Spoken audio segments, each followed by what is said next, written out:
Oh, good morning, grand rising, however you want to put it. I'm having a pretty nice time out here overlooking beautiful, this beautiful valley and these mountains in the distance.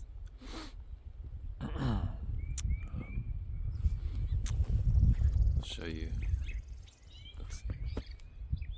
That up that hill behind me for a little while. That's where I'm staying.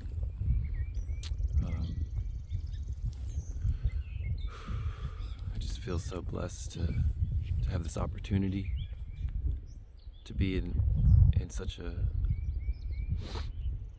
kind of pristine area of nature.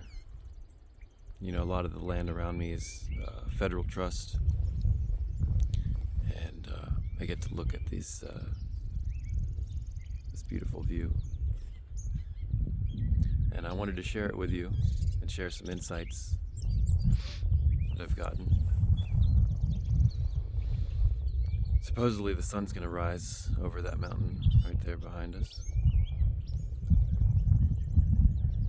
I was hoping for some colors. Maybe that won't happen. Either way, glad you're here to join me.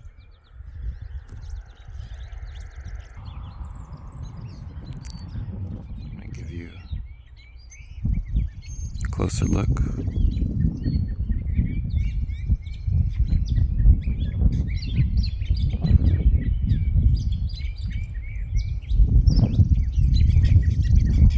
That right there is a Buddhist temple.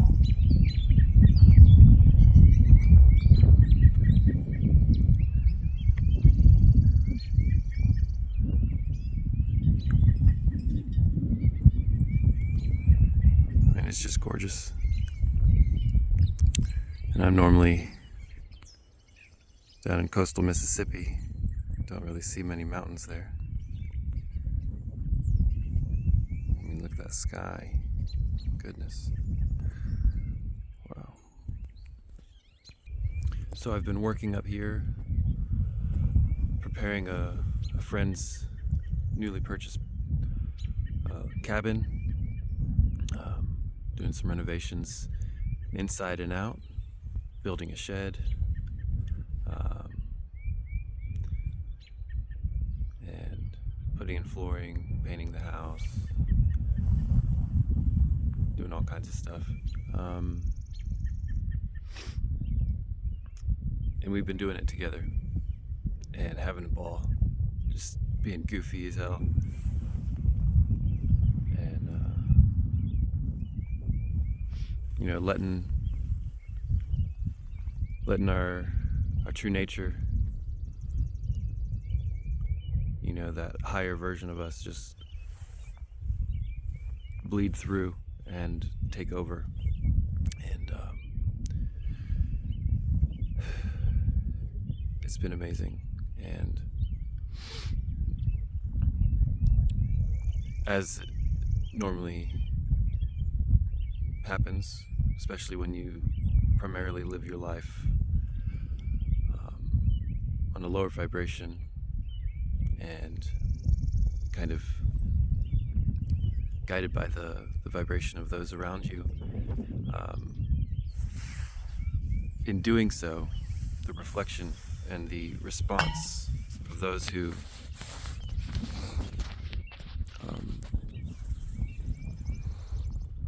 normally in our lives wasn't always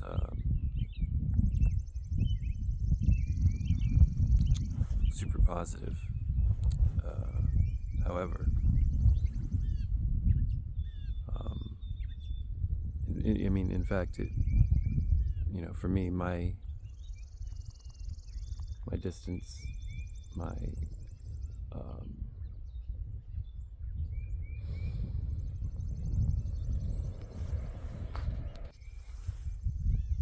so my being gone from my space, it's caused some discomfort, and it's been challenging especially for my partner. And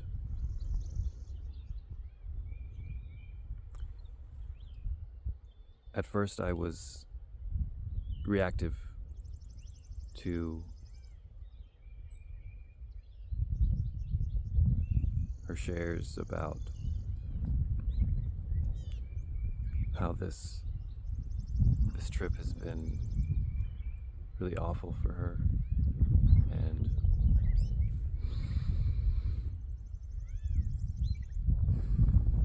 I wasn't able to hold space for that. I just kept trying to fix things by offering, oh, I can call so-and-so to fix that. I can call this person. I can send you money for that. But it was my presence that was missing. It was my presence that was needed and wanted. And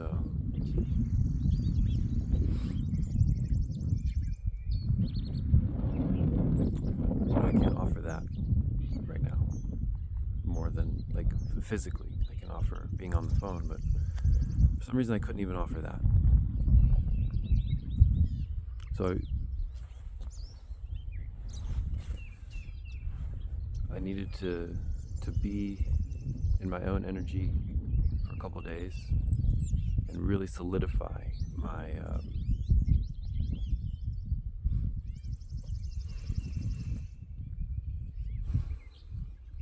my presence, my beingness, this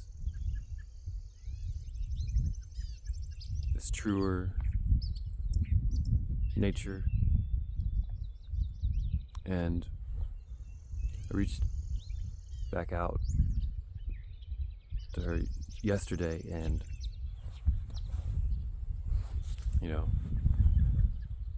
having been absent for those 2 days, it was arguably, even worse. The distance that had formed, and but I had charged myself enough to be able to hold space for any of her doubts, for any of her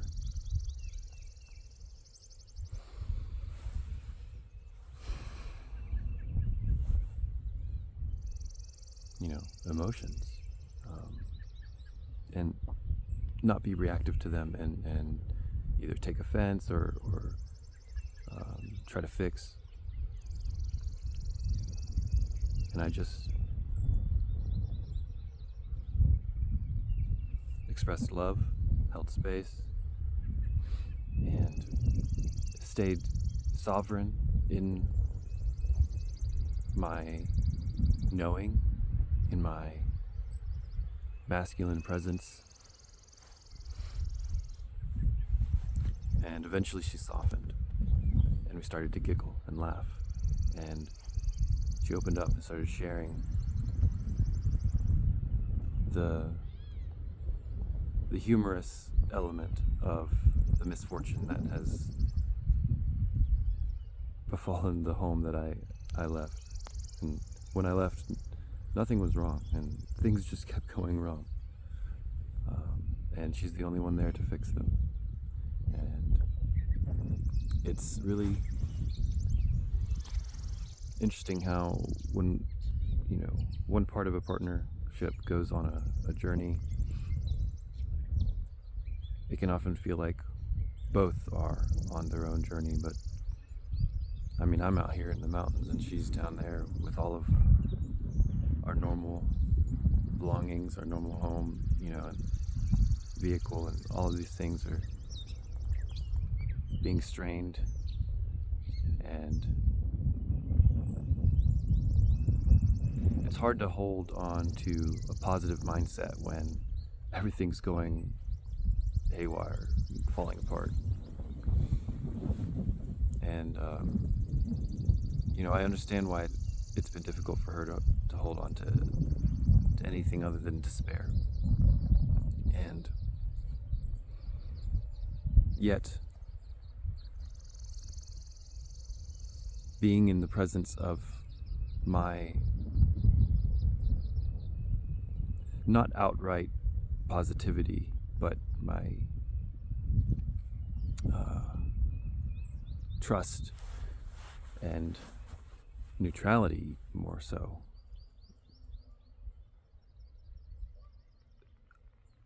I believe we're on our way to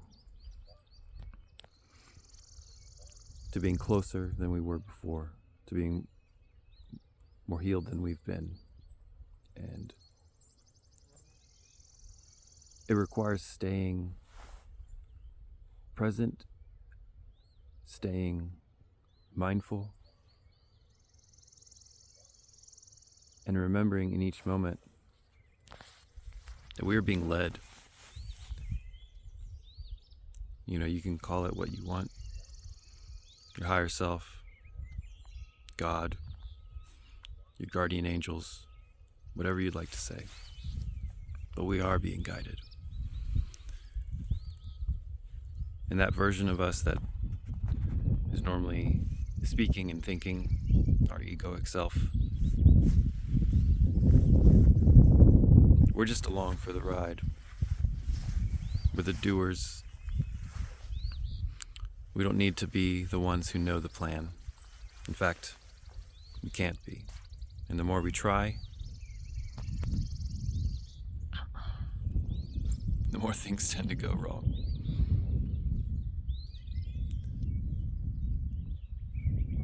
So I wouldn't say that I want to give advice, but I would say that in my experience, the less I focus on what I want to happen, and the more I'm simply grateful for and open to whatever does happen, the more magical and joyful and beautiful my life seems to be. I mean, I've been working, sunrise to sunset, barring, 3 meals a day, but it's been so fun. It's really interesting, and here I am on the first morning of a series of days where I'll be up here by myself. I have a load of work to do solo on the cabin and in the property. And I'm also going to be working on some other things. We'll see what comes out of that.